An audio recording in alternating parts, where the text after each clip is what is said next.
link it into the blog, so That's people great. that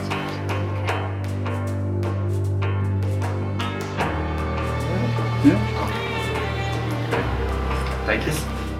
David Vann, welcome to Cologne. Thank you for having a little chat with me about your new book. It's called Dirt and Dreck.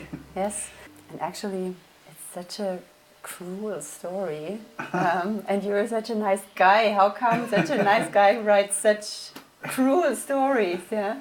Well, I come from a family with 5 suicides and a murder, and we also had other problems in the families. And in the background of this is my grandfather's abuse of my grandmother, physical abuse, and that was violence that filtered down into the next generations. And so there's a kind of legacy of violence in the book. But I actually find it very funny too. Galen is a New Age believer, as I was in high school. I used to teach meditation workshops, and I did fire walking, and I even tried to walk on water over and over, crashing into various mountain lakes and hot tubs with my arms out, thinking, this time my feet will hold. I mean, I was a true believer. I was really psycho. And so to me the book is very funny and fun because Galen has all these New Age beliefs, and it's not working out for him. He tries to walk on water and of course crashes. He ends up, he's trying to transcend and leave the body and everything, but he actually wants to have sex with his cousin and ends up having sex with his cousin, which causes a lot of problems with his mother. So I actually find it kind of entertaining in that way, but of course it's tragedy in the end. It's a strange family, and it really is Greek tragedy in that all the characters are acting unconsciously.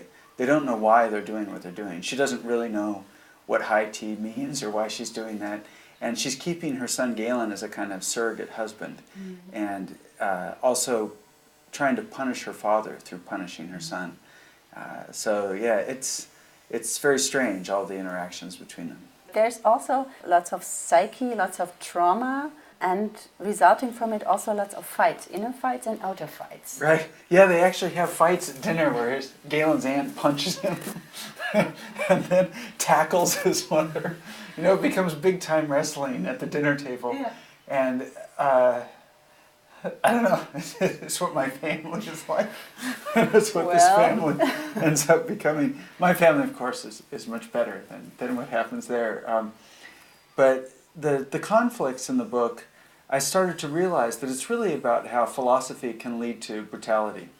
That Galen's New Age beliefs enable him to think he's transcending as actually what's happening to his mother is getting worse and worse. She's in a shed, locked, and she's dying of thirst, essentially. She doesn't have any water.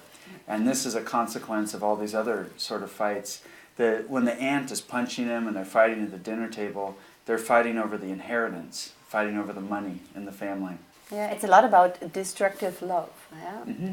Why not write a romance? Yeah, I don't know. I'd like to write that happy book, you know, the happy ending, triumphant.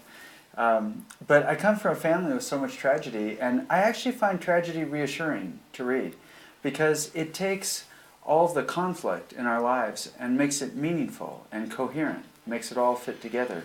And also, I love writing because it's a very unconscious process for me. I don't have any plan or any outline. I don't know what's going to happen or what the book's going to be about, but I'm surprised constantly by all the pattern and pressure that happens in the book. It's mostly written through describing the place, through describing this hot, burning landscape of the walnut orchard. And that landscape shifts and changes shape. The landscape itself is the unconscious, really, and it's changing shape constantly to show the inside life of the characters and affects what the book will finally be about. So to me there's something reassuring about all of that. It's a kind of inferno. It's a kind of moment of touching hell in a way, but I find that reassuring because it's a test of goodness and badness, and somehow in the format of literature where it's all made meaningful, I really do feel better afterwards. So I like to immerse in a little tragedy each day, each morning, and then I feel better for the rest of the day. Just a little bit of hell in the morning, and then all is good. Yeah, I think writing can be therapy for a lot of people, and it has been for me with my father's suicide and with the other tragedies in my family.